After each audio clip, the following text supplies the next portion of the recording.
Hello everyone, welcome to my first official devlog. I'm gonna give you a fair warning, I am not the best at editing videos, so I apologize if this is somewhat boring. I'm trying my best, so you gotta work with me here.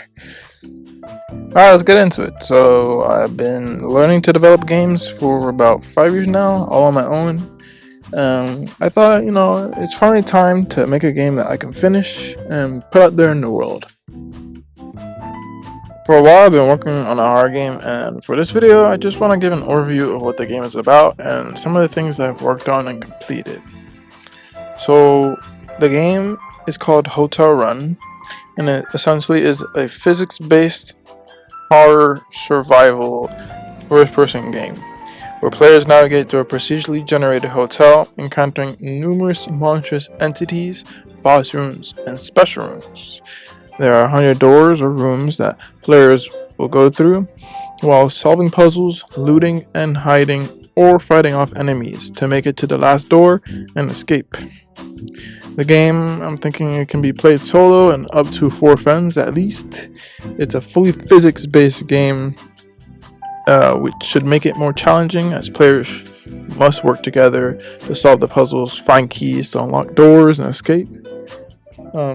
Essentially, to put it simple, the players run through a series of doors, trying to find a way to escape the hotel. Now, for this project, I did kind of get myself into tutorial hell. I had to watch a lot of tutorials on procedural generation. I even had to watch tutorials for different game engines and how to do simple things like physics-based interaction and even the player movement. And some of the code I've gotten from other indie game devs, so thanks to them, life is easier.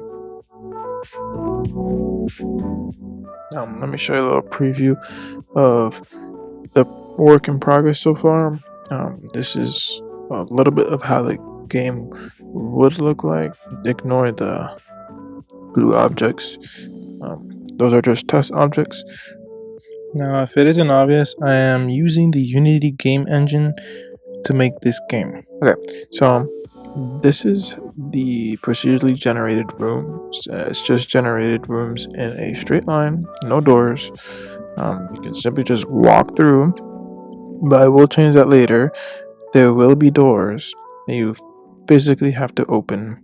Also, I am planning on adding closets that you can hide from the enemies in, drawers that you can loot, and lockers that you can loot as well. Those are some of the few things I would add for this game, and those will also be physics based, where you have to physically open the doors of the lockers, of the drawers, and the closets. So I also added a feature where you can physically pick up objects. It's sort of similar to the game Repo or Repo, however you pronounce it. You can pick up the objects, swing it around, move it away from you, move it closer to you, that sort of thing. Alright, cool. So I also added this creepy receptionist. This is just a base model, but I made it that the head follows you around while it's looking at you, just to give it some kind of creepy feel that you're being watched. Now, I mentioned before that the doors will be physically opened. So let me show you how it works. So you grab it, right? You move it to open it. It's almost like if you're doing it in real life, but I guess with some invisible line that represents real life physics interaction. So if I scroll up, I can move it away from me, which opens the door. And if I scroll back, I can move it that it closes the door. I can also just move forward to open the door and move back to close the door.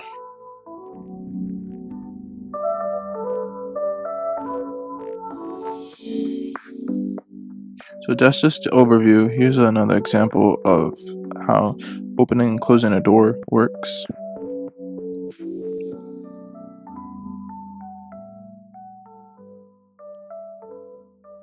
I also added a simple flashlight feature where you press a button, E in this case, and it changes the intensity of the light, almost like a real flashlight, where you press the button and you press it multiple times and the intensity of the light changes.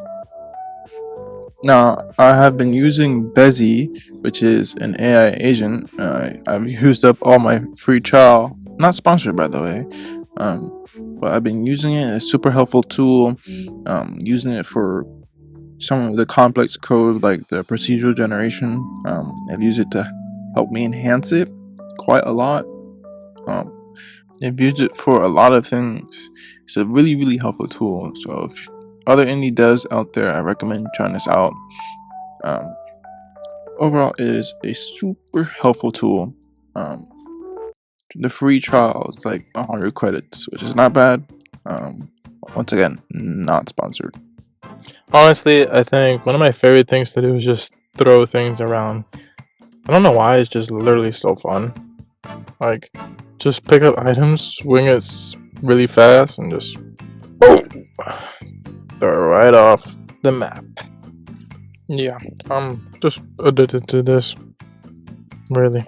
So another thing that I've worked on is the ability to pick up items and put it into an inventory system. I have it that there's a world space UI that tells you the name of the object and how to pick it up. I've only done this so far with the wrench and a flashlight. Another thing I forgot to mention, which I should have done at the beginning of the video, was the player movement, which is all physics based. And as you can see from throughout the video, I can move forward, back, left, right. I can move according to the position of the camera. When I look left or right, I can look up and down, and I can jump, and I can go up slopes to a certain angle, certain steepness.